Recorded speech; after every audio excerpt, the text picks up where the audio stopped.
જય શ્રી કૃષ્ણ મિત્રો, આપ સૌ મિત્રોનું મારી ચેનલમાં હાર્દિક સ્વાગત છે.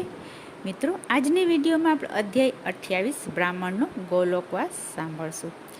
આપ સૌએ અધ્યાય 27માં સાંભળ્યું કે બ્રાહ્મણ, જેનું નામ ચિત્રસરમા હતું, તે ખૂબ લોભી કંજૂસ સ્વભાવનો હતો. ક્યારેય કોઈ દાન પુણ્ય કરતો નહીં. એકવાર એક બગીચાના માળી સાથે તેને વિશ્વાસઘાત કર્યો હતો.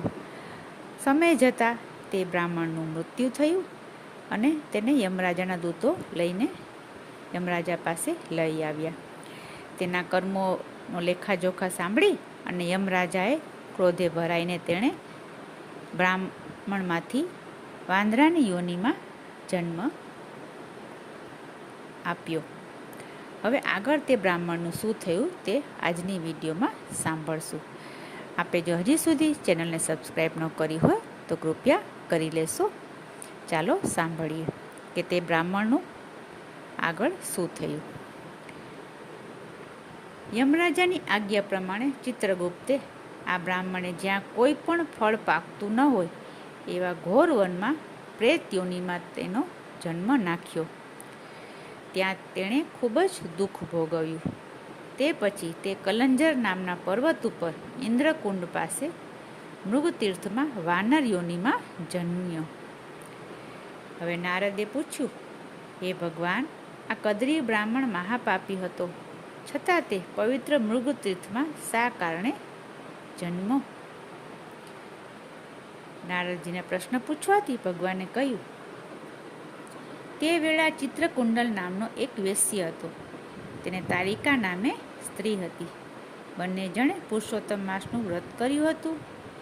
તેના ઉદ્યાપનના સમયે આ કદરી બ્રાહ્મણ દક્ષિણા લેવાની લાલચે ત્યાં આવ્યો હતો.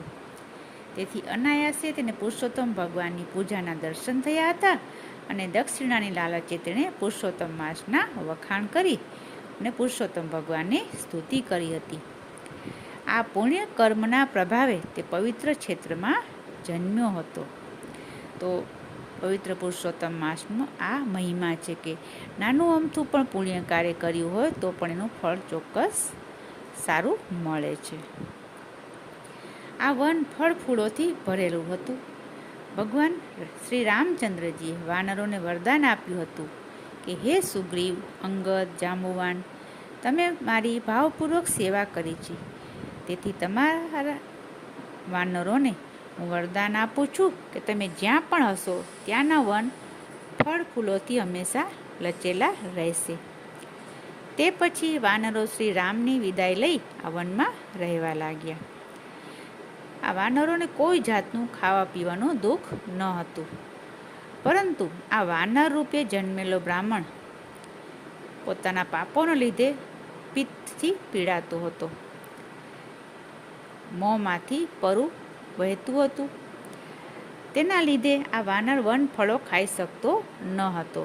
તેને એટલી બધી વેદના થતી હતી કે તે કૂદાકૂદ કરી મૂકતો અને વન ફળો તોડીને જમીન ઉપર ફેંકી દેતો.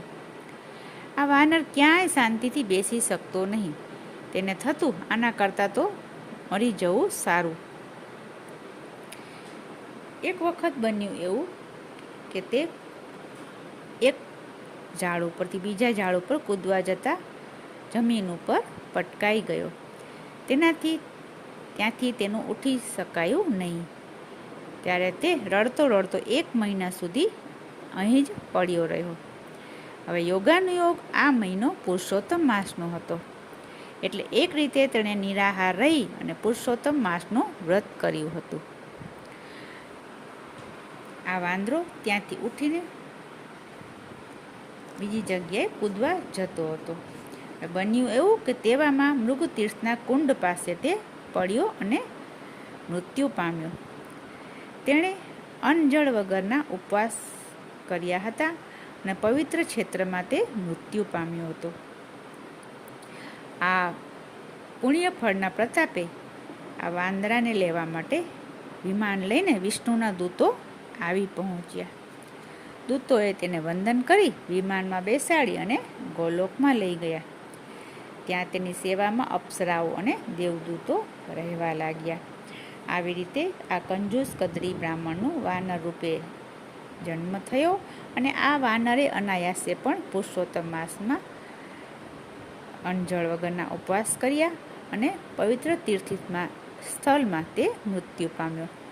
આથી તેને પુરુષોત્તમ ભગવાનની પ્રસન્નતા પ્રાપ્ત થઈ અને તેના જીવનો ઉદ્ધાર થયો.